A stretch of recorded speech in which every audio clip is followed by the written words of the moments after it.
It's June 23rd, 2026. Can I get a motion to open this meeting? Trustee Rutha, trustee Gupta, all in favor? Is everyone? We are all here now. We are going to hold on the new business item and just go straight to the old business item, which is proposed changes to Village Code for Youth Services Council.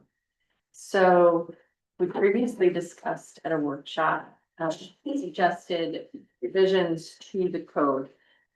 Backstory is that there is village code that defines the youth services council. And one thing that I've been, with code is added over the years, for different reasons. Sometimes it's because if you're getting a grant wants you to have it codified, whatever it is, like, and this probably came from something similar to that. Other times people have it so that a committee or a board lasts beyond the existing board and they want it to be there for forever. So like the nominating committee's in there for probably that reason. This one, now that the grant is over and we want to ensure that there's still something advisory in nature, I would recommend that we just pull it from the code completely and then have a definition for the services council that we agree on, that we can do a resolution for, just have them propose what we do have a draft still based on the work that we've done. But rather than continue to edit that here, I just was want to start the process of removing it altogether. If that's okay for all of you to put on a future agenda. And then that would just become an ad hoc committee? Yeah. I mean, because they're all either ad hoc or they're all. Yeah, Ad hoc. Can we do just like a quick, like, for my, I don't know, I'm thinking a little like slowly tonight. Like, what are the benefits and drawbacks of the ad hoc versus the? Let me tell you. Like, So yeah, I I know you've been thinking. I about wrote this. Wade from NICOG Yeah. to, because Lori Lee was pining on it and thought he might have a better point of view. And so I asked him, what are the benefits or considerations for having a committee with a code? And tell you what he said. So there's two main reasons for establishing advisory bodies via local law. The first is to codify an advisory body to make it extend beyond the life of the board, I was saying. If an advisory board's not formalized, then subsequent boards may simply abolish it and have no board day one. And so it's very easy to get rid of it. The second reason is to give it a formal role in the decision-making process. Which I guess is also kind of like the nominating committee, even though the advisory board does not have any formal powers. Or the ability to bind the village. But we can designate those powers to them, which I guess is also like the Conservation Advisory Board and the Tree Commission. Yeah, and those have pretty robust sections in the code, like what their powers are, what their, what things we'd like them to do now and in the future. Yeah. Um, Things, but he was saying, in general, it's, you create these boards so that they can take some work off the shoulders of another board, generally the Board of Trustees, or to enlist a group of individuals with expertise in a particular area, or to serve as an additional mechanism to gather public input. Like, those are the general reasons you have these advisories. Did he So- mention also, sorry to cut you off, just to say, I think he mentioned also some grants require some of those boards. Yeah, he didn't mention that, but Lori Lee had mentioned that. Okay, so right now, Youth Services Council is, from a code perspective, is treated like the planning board, the CAB, the zoning board, the AHRB, and what else? Is that it? Nominating committee, Nominating committee, ethics committee, although. ethics that's committee what- is in there, Traffic's actually in there. Traffic is, okay, There's a drug abuse prevention council that's in there. really, okay. Seems like, yeah, we should combine some things, okay. Mhm. And then Parks and Rec Commission. So there's a lot that are defined by the code, and this is one of them. And it's not. You know, it has a list of functions that's A through L long, and it defines the membership as like 9 adults, 4 youths, you know, it's very specific in its definition. And so changing it to an ad hoc committee, just, what is that, how does that benefit this board or that, or the youth services council? I feel like, I mean, for the Youth Services Council, it gives it more flexibility in terms of what its purpose is, and as, And its composition. yeah, and so it's not. I just don't know that it's serving such a purpose that is code worthy and like, you know, trying to keep it the exact same for future boards worthy. I would say it has more of a advisory nature that is more flexible, that can be based on the needs of that given time. And so I don't think it needs to be in the code. Yeah, I mean, I don't feel strongly that it needs to be added. I'm just curious as to why. Does Lisa have a point of view about that? Has that been posed to the Youth Services Council as a question? No, because it's a board of trustees, so No, but I can as an ask them. opinion from them as to whether they feel like they would have more or less freedom or power to do what they want to do with. But they're only Interesting they're input. only supposed to do what we ask them to do always, so Or all of them. True. all of them are. So, Yeah, but in Yes. practice, there's like a collaborative spirit. And so I'm like freedom is not necessarily like the name, like the goal Or are boards and committees. I mean, I think this is Should all be coming, on the same path and right, not it seems to me like this independently is work. one small part of a more global effort to like streamline how the village works with the committees and make more regular systems for how they interact with the board and with staff and how we pay for things. And, so this is probably just like one kind of cleanup. I mean, I think it totally makes sense to Well, so connect prior with the board, folks who are. the prior code was 20, 30 years old?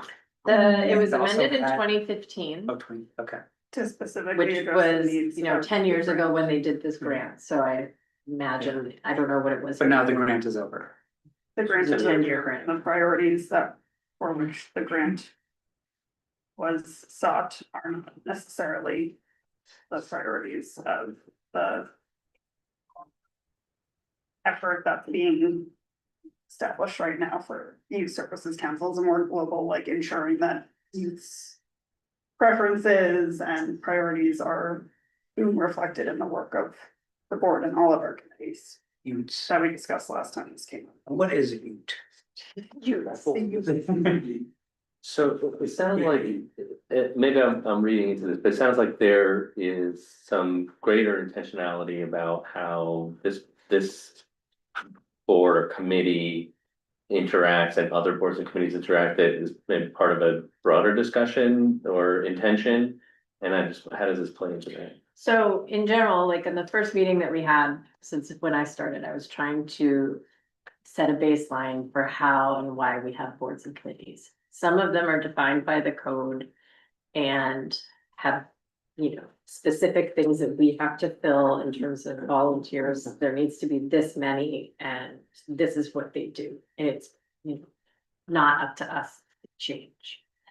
And then others are purely advisory in nature. We appoint them and they're supposed to be there to do specific things to support all the efforts in the village. That's what they're supposed to be there for.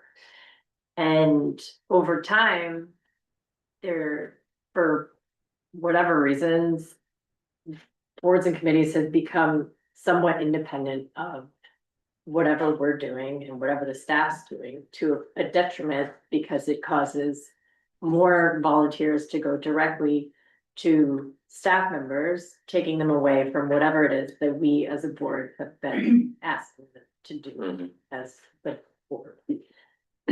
And so I just want to try and get us back to a place where all of the boards committees are on the same page as us in our efforts for the year. And so that there is less, you know, things coming up at the last second. Yeah, no, I totally get it. All Less that. burden on staff, like, that's a great argument. I'm all for that. And so I'm trying to also clean up, you know, if something exists and it's supposed to be advisory in nature, then it should feel that way in all ways it can feel that way. So it should not feel like it's codified where it has to be 9 people that are doing X, Y, Z. If, Yeah, you know, they and can't so get 9 like- people or whatever. I mean, there's all sorts of things. No. It's always been under. Very few volunteers are in the youth committee. So, Yeah, okay, all So right, it's well. hard to fill it, but then there's also different things that it could be doing, because we've had other ideas of what. How we wanna get and reach more teens in different ways, like. Yeah. Okay, So- I'm all for this. I think we should chat with Lisa and Justin or whoever is on, whatever people remain on that, just so Yeah. that they feel welcome Because it and still part of hasn't the had a process. definition, Yeah. and I it still can needs see that. to be defined, I just think like, you know, it's not really. It's just a code thing that's up to us to have or not have, it's not.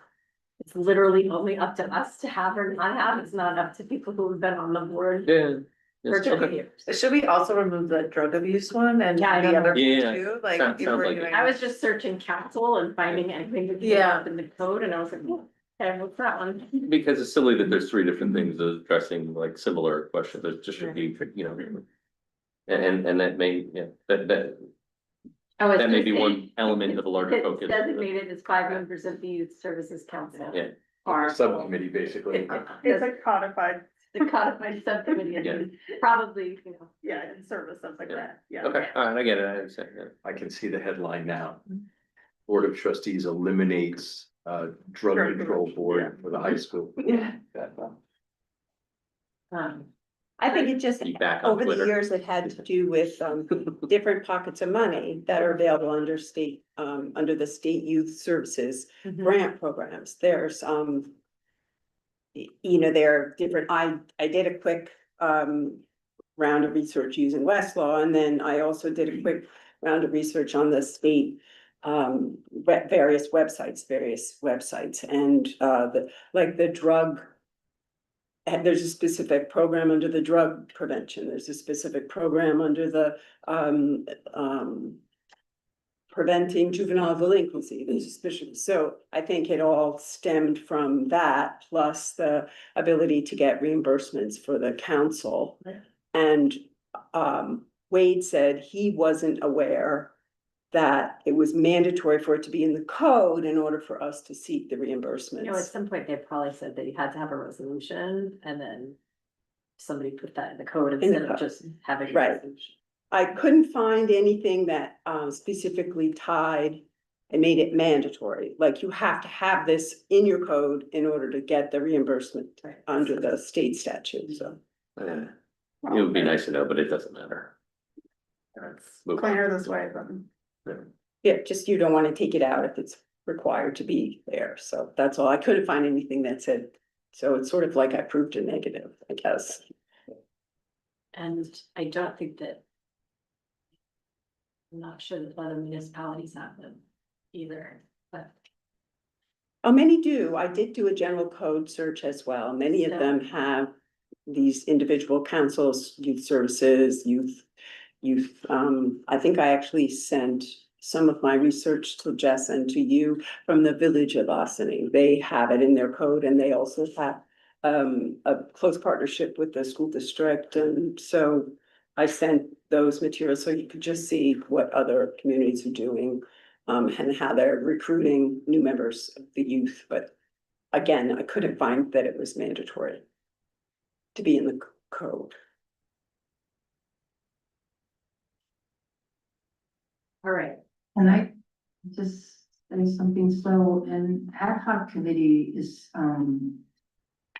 supposed to be a temporary committee appointed and designated to handle a specific task. Once that task has been completed, for instance, we have a ad hoc committee to get rid of the bee in the room, okay? Once they catch the bee, it's completed their task, you know? Those watching at So, home, there's a. I mean, we have some ad hoc committees that I don't really know that they should be called ad hocs, it's just beautification. Are we ever gonna say, well, you know, Dobbs Ferry is pretty enough, we're done with that? No, that's gonna go on forever. Same with sustainability, with, you know, certain things. So I don't know if calling youth services as an ad hoc is appropriate or. It doesn't have to be deemed ad hoc. Usually ad hoc means the mayor has created the committee and the mayor appoints to it with. The other committees generally are, those appointments are made annually and they can be established. By first of all, you need a local law to get them out of the code. And second of all, then you, by resolution, you would establish committees, standing committees. And then you would establish, the mayor then has the choice to establish an ad hoc committee. So it's, you can establish the committees and their term and their mission really in a resolution and just make that available on the website and distribute it to the public as necessary. It was just the question of whether these all needed to be and in the code.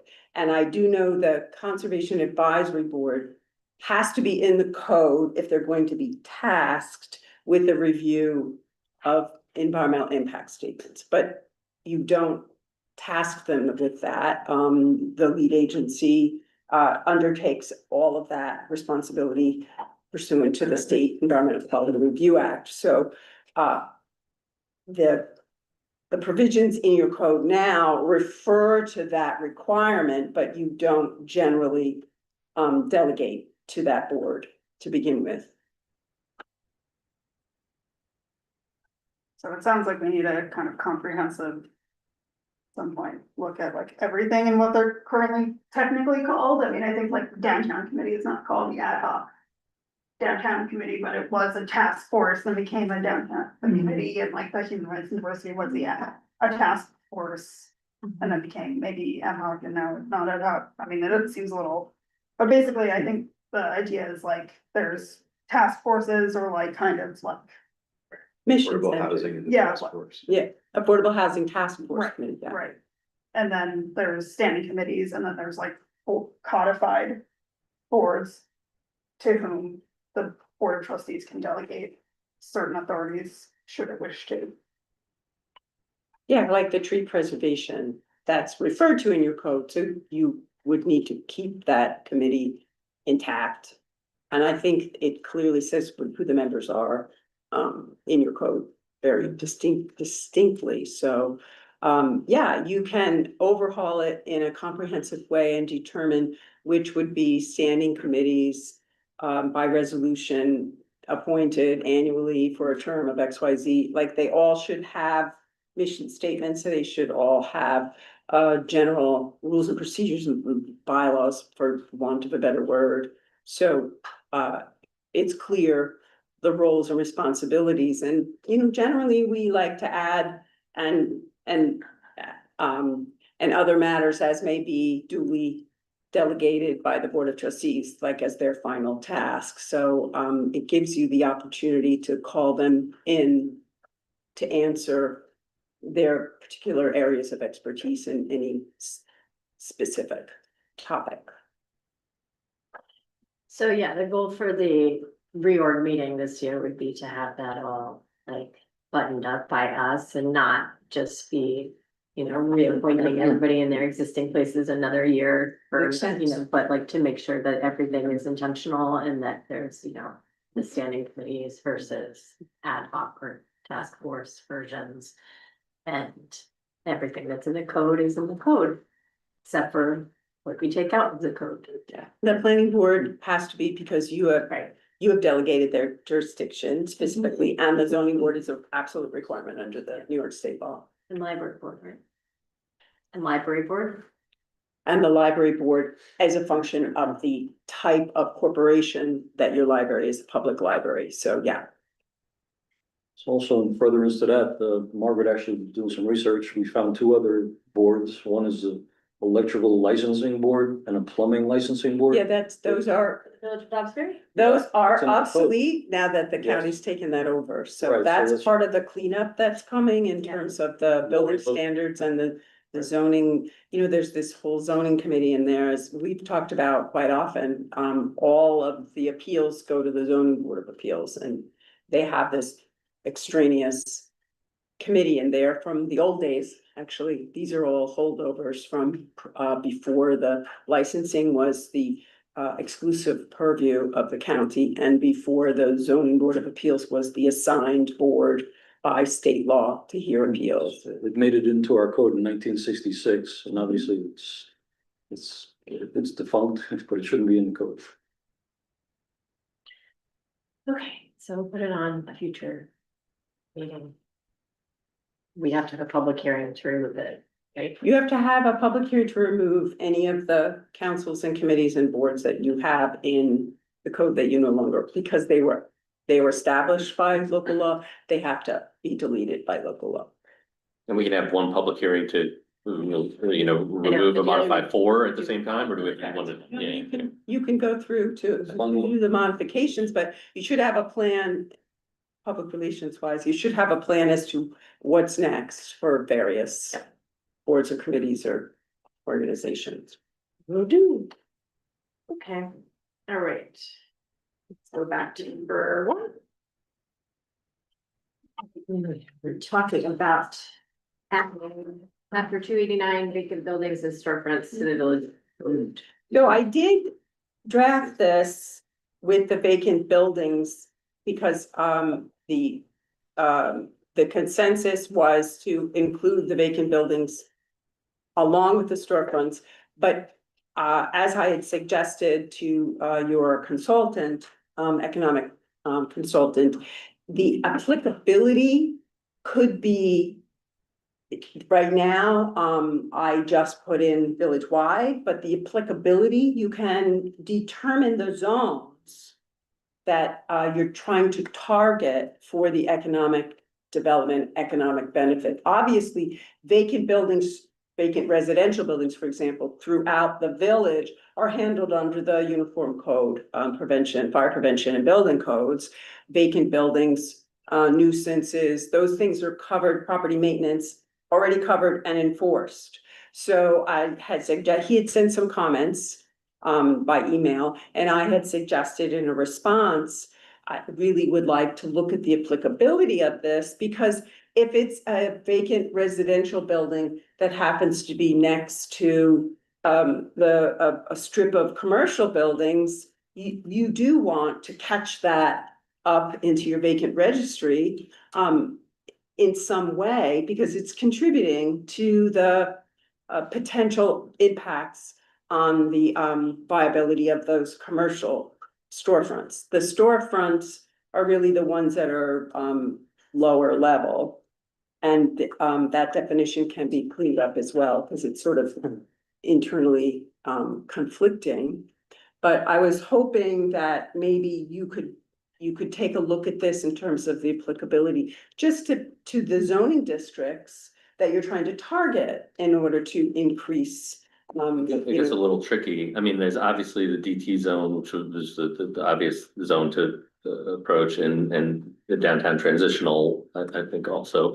But that there are a number of like MDR districts that butt up against, some like on Main Street, or for example, there's a bunch of other streets, off of that. Those turn into different districts, different zoning districts, and a different, but some of the businesses kind of turn down the corner, right? You look at like, corner of 100 Chestnut, like, you go down that street a little bit and there's a restaurant, there's a gym or something like that. And so I don't know. So we I would have to look at where that DT zone ends, if it's like mid-block, if it captures those or not. But I think mostly it's just DT transitional. All right, so at the other, I left it in, but I mean, the other option is to remove the idea of registering vacant buildings. You really, if your focus needs to be on those storefronts, and you're not as concerned because they're also covered under other areas of your code enforcement, we can remove the definition of vacant buildings completely. I did a series of searches on general code again. Some communities leave it in, some communities take it out, some communities want you to register all rental properties, some communities, so there are lots of options, but in this case, if you want to just target those storefronts, we can tighten up the definition of storefront and say the applicability remains village-wide. We'll take out the It vacant sort of begs the buildings. question, like, and you're privy to some other conversation I was, but begs the question of like, where did this come from? What motivated it? And what is the goal of this? Because I can't really answer that question without understanding what the intent of this is. Like, Yeah, it it could was be at- my own intent, but I don't It know. was what- at the works. So we did a workshop, I don't know, a few months back, where Jess and Rick Tenenbaum, the economic development advocate, had come with this as like a vague idea of what it could be, and the goal is to have some sort of list of storefronts and how they're used, so that if somebody has a storefront that's vacant for an extended period of time, we are working with them to know that it's vacant.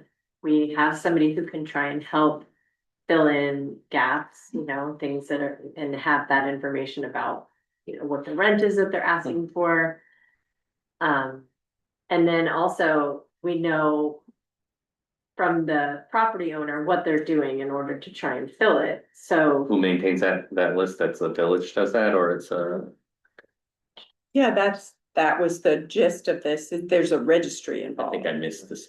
But there, Yeah. so this asks for registration and it asks for a plan of what you intend to do with the building. Mhm.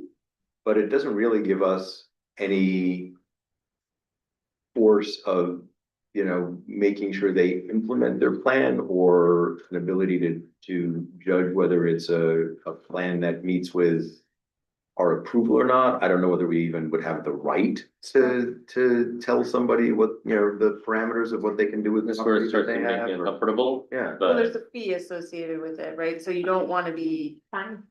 you right. don't, But the fee, but before there's a fee, there's an escrow for Right. maintenance, that all makes sense in terms of like not letting buildings, you know, degrade.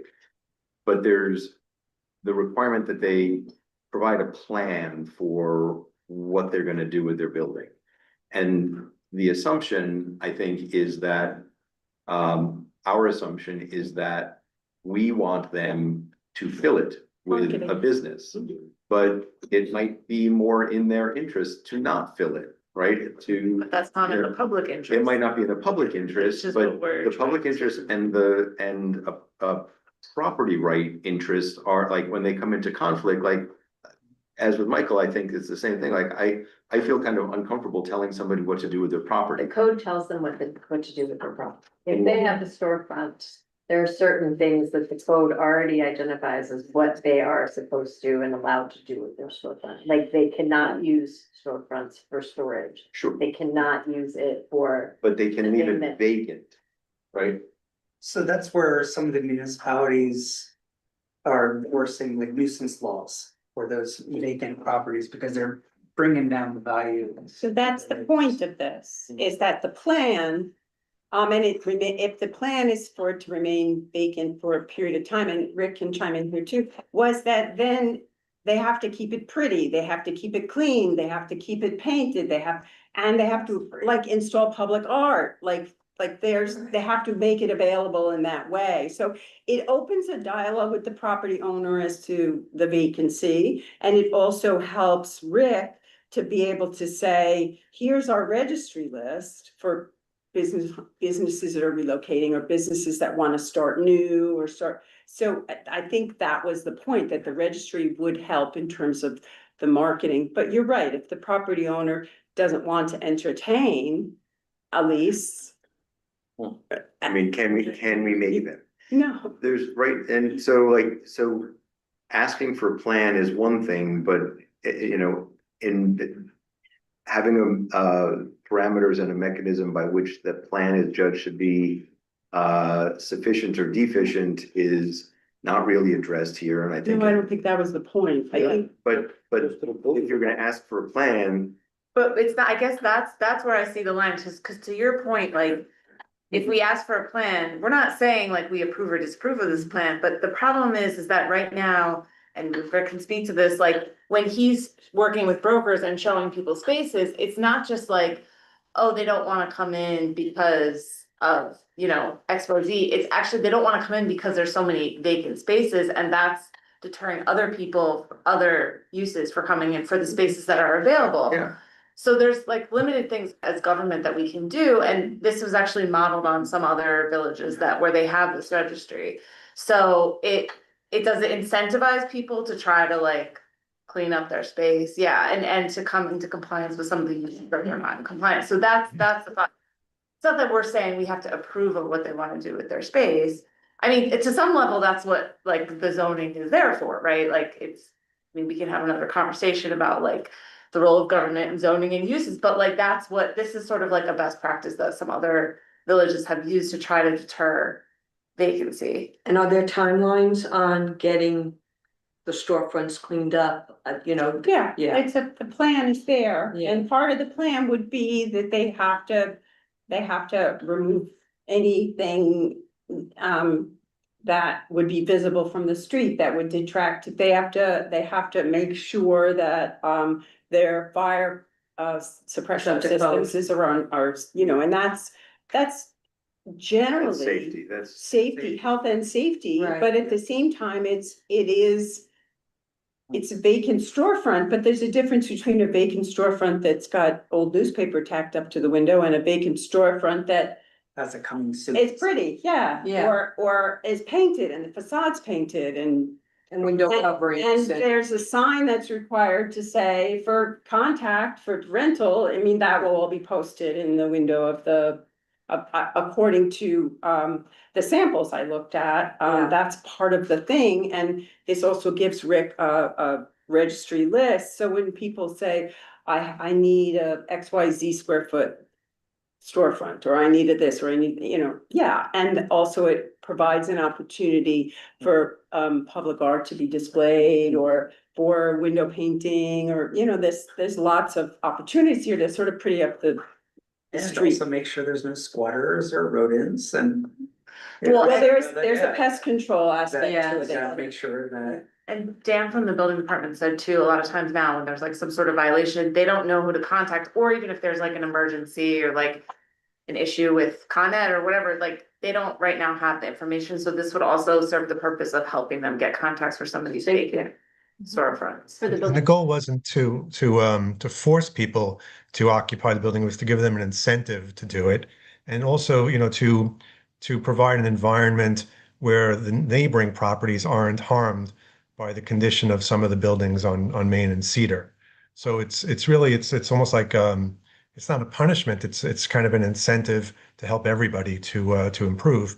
The biggest obstacle I have when I bring people into the village are these buildings. If you bring somebody to the corner on across from Climbing Wolf, the first thing they see is the empty restaurant and bar across the street. There are a couple of buildings that I guess do have a plan to be revived, that have been sitting for a long, long time, that are just such a detraction, that it's made, filling vacant spaces difficult. So I think that this is not forcing somebody to do something, it's more just incentivizing to do it. So there's a piece in here, and I read it through, but I didn't go back and like double check all of the details, but it seems like there's a place in here where it says that the building department may require that a vacant building board itself up, and then another place later where it says that being boarded up needs to be remediated. Right, I think one is for the vacant building, because that was a safety issue, security, and I think one was, again, I added the vacant buildings, but that's easily remedied, and we could limit this to Okay, so storefront. so I missed the distinction between buildings and Yes, storefronts. because Rick had Okay. indicated he That's a didn't, confusing difference. yeah, I do think Yeah. that they would be just be focusing on storefronts. Great. Um, Okay, I would and leave in the vacant residences on Lower Main, because if they were vacant and deteriorated, that would be a detraction from some of the businesses on Lower Main.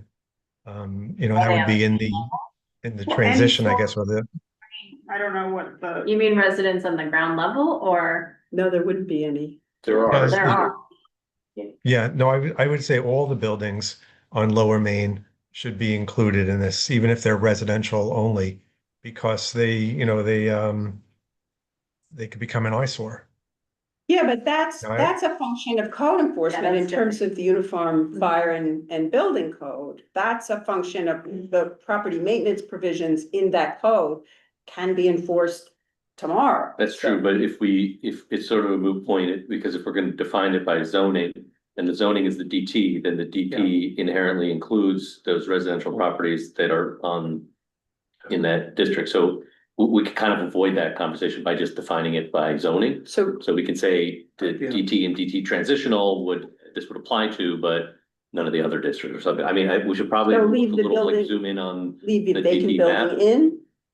No. I don't know, I'm just saying, if we started off with a conversation Yeah, and I about thought you said. defining this by zoning. Yeah, I thought you said. No, I just said I said it gets a little tricky when you talk about adjacent to Maine and Cedar. Oh. Well, not really Cedar, but when you talk about adjacent to Maine, because then other districts bleed into that adjacent, like how we define that. But if we were to say it was a DT, then it would cover what Rick points out as being, a handful of residential properties on the ground floor, which is not what most of them have, but, there's. So we can either do that. We can either remove vacant buildings completely and enforce that under property maintenance, under the uniform codes. Or we can, as you've suggested, define DT and DT transitional as in that provision called applicability. But then if you do that, can you sort of blend the idea of buildings and storefronts? Because, a building that's got like a storefront that's operating downstairs and looks like, a disaster. In like, if there's vacant apartments upstairs with broken windows, like, you want it to be, if you're gonna do it, you want it to be consistent, right? So the difference between a storefront and a building is a confusing difference. Can it not just be, some sort of blend of the two, so you don't have to try to make those distinctions, right? Because I don't know how you could, because there could be a perfectly acceptable series of apartments above a vacant storefront. right, but there But there could could also also be, be below. right, there could also be an entirely vacant building that may or may not have a storefront. So I mean, there are many sort of non-conforming situations. So that was the impetus for me to say vacant building and have a separate set for that, because clearly the element there is aesthetics, yes, but it's also that security. You don't want people breaking in or, vandalizing. But the impetus for the storefronts was to make sure that they appear nice enough that people want to take leases in them. And so, I can sort you say something like DB, DT, and any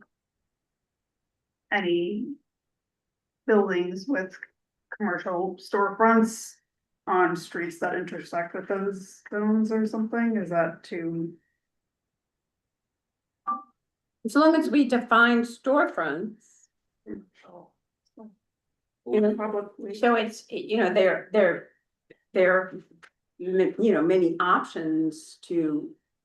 And that's why I drafted this, clearly for your consideration, and we can define it. How you really want to define it, but I don't know how you could combine. Both, I mean, that obviously that's a vacant storefront that you want to pretty up, but it's also a vacant building that you want it to be secure, if both.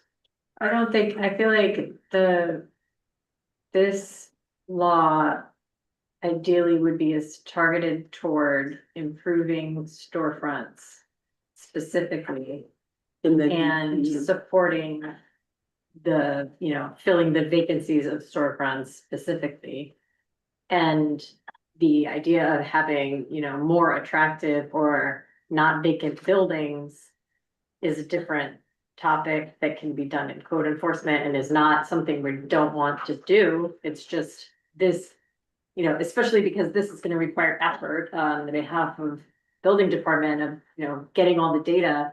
I'd rather it just be focused on the storefronts at this point, and that's what the, like, that's what the registry is.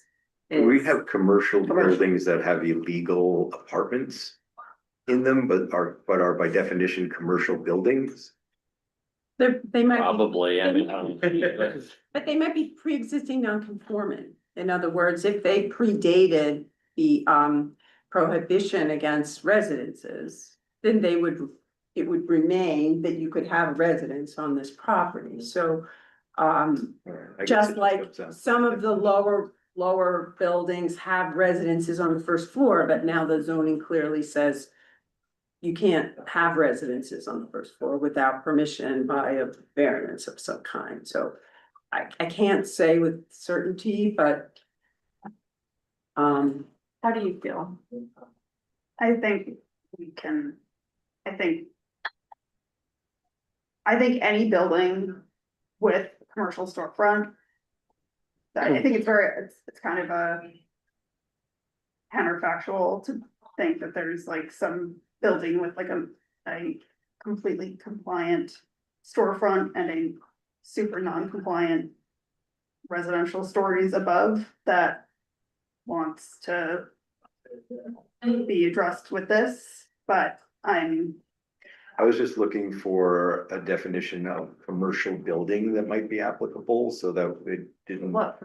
For purpose of like having a simpler definition. that's in the code.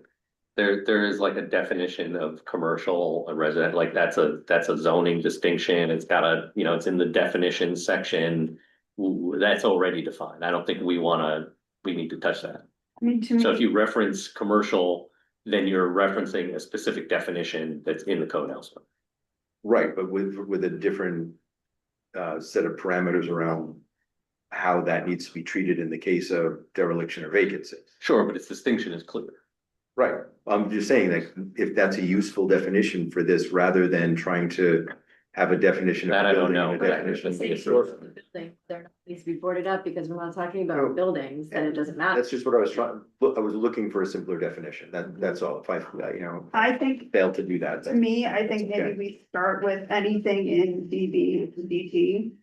Because I'm just looking at this now on a zoomed in, very poor quality image, and like basically any commercial strip, the strip coming off of Ashford, the strip in the middle of Ashford, the strip, the kind of Walgreens area, and then Cedar, Main, Lower Main, that's what we wanna get at, is like anything that's a public facing business. Where theoretically a person could open a door and interact with a person with a good or service on offer. We want to be sure that those storefronts are compliant, like that. Not And we want to be banned. supportive. So I was just gonna say, the only place that where we allow commercial that is outside of those areas is Chauncey Park. Riverton Square. So Yeah, maybe so it's that's the other those- Maybe district. it's those. places. So I think that kind of I think that kind of addresses the question, right? If we look at the zoning as the defining characteristic, like you can't have commercial in these other zones. So there's nothing happening. Yeah, Um, any district where commercial is permitted, yeah, But even then, we're not talking about buildings. right, we We're are not, talking about storefronts. So remove building Yeah, let's keep it storefront. and rely on general code enforcement for vacant buildings to be sure that they're, okay, so I'm gonna remove building. I'm gonna cross out the question mark. We're gonna, applicability, as you have suggested, would be. Zero burning. There's a. Right, that's why he's paid out until now. So then we're gonna do the DBDT, I would like, add Chauncey Park. and Chauncey? Yeah, because I like. What you know, about the right now, DG? vibrant, What about the gateway, the DG? Yeah, okay, I guess I would have to look at the map again, there's more zones than I remember. I would wanna know, before we add all of those, I wanna get Okay, Dan's one. input as to, should we just be starting with one I do. part of the village before we try and accomplish an entire registry of every single commercial property in the village? If the target area right now is specifically downtown, we should just start with downtown and then add, like, is the local law defining this for forever? And if we define it like that, can we then just start? You know what I'm saying? You're gonna I- put, under the applicability section, you're gonna determine where this new registry requirement will be applicable. Mhm. And then if you wanted, based upon the experience for the next 6 months, to add another Add it zone, later. We'd have to. you'd have to we'd have a have to- local law to do Right. the revision. But don't look like that, Yeah, because that's a it is. simple local law. We can But maybe feasibly, like. But if we have them all in the local law, it's gonna take time to do the efforts, and so in the time to do the efforts, we can start wherever and however we want. Yeah, but you'll have owners of properties with vacant storefronts already in violation, because you're giving them a grace period. I don't remember, did I say 90 days? Few days. Yeah, so yeah, thanks, Rick. So then after 90 days. You can extend the grace period, you can, I mean, there are lots of, like I said, there's a lot of options here. Maybe there's a longer grace. So, okay, I'm happy to just keep it in DB and DT for now, if that will help us kind of get over this hump. I think 90 is too long for existing violations because these, I mean, this is, kind of want to say this at the end, but I'll just say it now because I'm going from top to bottom. I think the violations that exist are, and remember, we're not talking about the storage storefronts now, we're talking That's just code. about vacant. So the vacant storefronts, this is a new effort that is, there are not that many in the village, in the downtown, that are currently vacant with zero, not listed anywhere, not filing for building permits, not kind of under any not in any kind of process to move Review things. process. Yeah, so personally, I think I would advocate for shortening it. It's 45 days is still more than the 30. I wanna kind of dig in, maybe if doesn't have to, like, maybe you and I with Rick and Dan can sit down, because we kind of workshop some of these ideas of like, actually, how does this work on the ground? I think one thing that's kind of missing here, or if it doesn't belong here, it needs to be clearly linked from here, is what does the actual plan, what is a plan? I know it says as defined herein, but. Right, it's down below. Well, I know that it's down below, but it doesn't actually say. A plan is a one-page thing that addresses, Right. is we're it gonna- doing this or this? Is it, we're is gonna it? develop this application. Right, but I just think if I'm a owner of a currently vacant storefront and all of a sudden I've been allowed to keep the storefront vacant for 10 years and all of a sudden the village comes to me with this and says you now have 45 days to develop a plan without any warning, I don't necessarily want a longer grace period to develop the plan, but I want what's in the plan to be very clear. Okay. So that it can be very easy to develop if I am a person who's interested in coming into compliance with this. That's 100% agree with that. There has to be the form that accompany this. Even whatever, 45, 90, whatever everyone decides, like that's the. Okay, so Yes, that's and- one thing, and then another thing, like as a sub point to that, I think. Like the decision trees that would accompany, basically, if the first decision is, I'm listing this entire building for sale. I'm trying to get this storefront relet as soon as possible, or I'm gonna do some work and I need a building permit. Then we also need the next level of that, and like, it's like, if you chose building permit, then like. Then here's the timeline that kind of dominoes down from that. You wanna see we wanna see a meeting with Sarah, with the building department by X day. If it's, you're gonna try to relet it as soon as possible, we need to see it on the MLS by, 30 days from notice of this. And if it's, selling the building, then we need to see the listing, whatever it is. I just think like making it as concrete as possible for folks, because the point of this is, it is meant to be kind of a rising tide approach, I think, where it's like, we want it to be as simple and straightforward as possible for someone to be in compliance, because we want to incentivize compliance. We don't want to be in a position where people are getting fees applied to their buildings because it's so onerous to figure out how to be in compliance, then it just seems easier to pay than to like deal with getting to. Well, So a year and then another year extension that's in here. but no, the plan would be, if the plan is, I'm gonna rehabilitate, then that kicks it to the building code in terms of applying for a building permit. But the plan would say, I'm gonna rehabilitate, and then then we can offer, here's the application, here's the link, here's the, But I but think, that's sort of separate from this, because they're two. but I there's don't this- think it can be, because to Matt's original point, if someone says, I'm gonna apply for a building permit, That's the plan. that's not the plan, because if we say, apply for a building permit at your leisure without a timeline attached to it, No, it would be in the plan.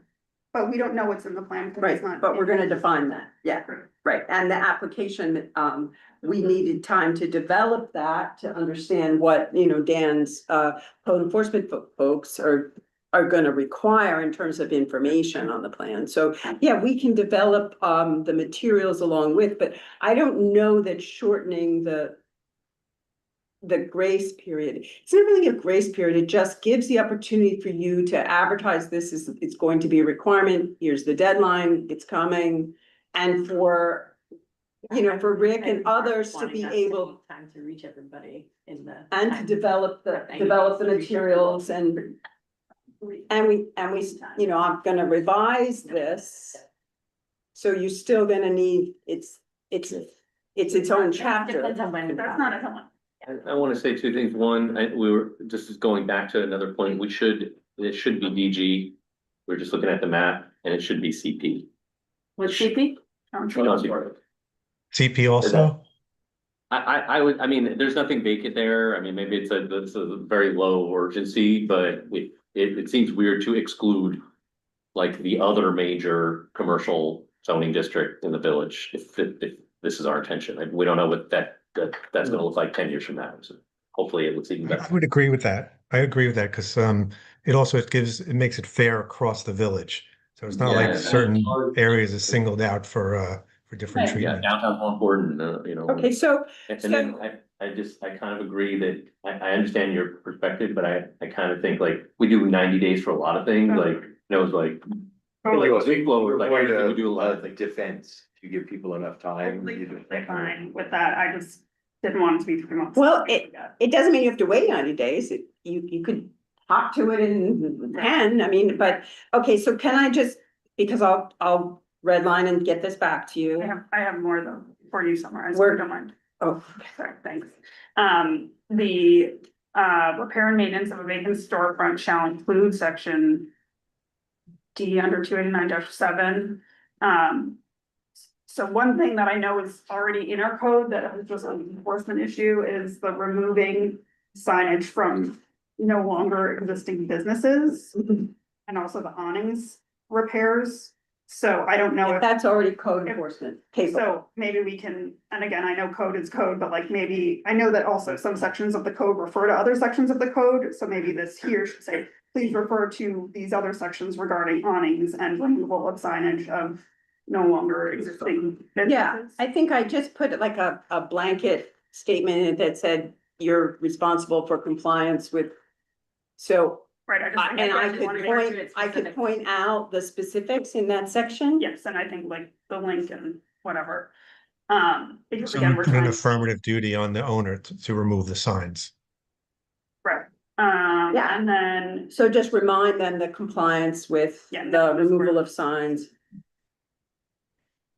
And the awning And repair. then, yeah, I think this the reason we kind of wanted to have, just for context for everyone, the reason we kind of want to have this conversation before this was a fully baked proposal was because we wanted to exactly raise some of these initial issues before we, you know, put something out there for a public hearing for a local law, so we could fine tune some of these details. So I think like as you're thinking about this, I don't know when we'll next be able to talk about it, but like I would like to really like dig in with you on the fee structure and the registration and what's in the registration and the plan and all that stuff. So I think just whenever is the right time to, and maybe Laura, you have a lot of professional experience as well. I wanna really not, these numbers are where the rubber hits the road for as far as the carrots and the sticks, so I wanna make sure that we're being very thoughtful about like it getting harder and harder not to comply over a fair timeline so that everyone in Dobbs Ferry is put in the best possible position with this new approach to things. And then Rick had a few other details in his email to you that I Yeah, think. I acknowledge that, Yeah. yep. And so, when would you like to put this back on for a workshop? And then we'll meet before that and get a draft done. Probably the August. See, there is a B in here. Oh, no, been here all meeting. August, I also want to point out that I think we need to, you know, run this by or have some sort of input from property owners in this process before it becomes, you know, Notify about the public hearing at least. yeah, but if there's anyone that we can consult with to see like, to get their point of view before it becomes the thing that we're having a public hearing on, I think we should anticipate that too. So, If you pick a couple of owners, I could reach out and just, you know, feel them out for it. All right, we have to. wait, just give me the date of the date of the August meeting, August 11th. 11. August 11th, and I think we would aim to have a revised version of this that we give last looks. If it's good enough, we can set the public hearing at that meeting. Sure, I If can, not, then. yeah, well, we can have it on as a placeholder to set a public hearing. And, yeah, and we can revise it at the workshop, and again, it just needs to be in your hands 10 days before you adopt it, so it's easily done. So one last point maybe is a lot of the owners are out of state or out of the area. Is it possible to have an online option for it? For what? For what? Public To hearing, he's register saying. online? So there's always a. Registering online. Oh, yeah, we can think about that. All right, we have to close. Trustee Rosenberg, trustee Gupta, all in favor of closing this meeting? Everybody, all right, thank you.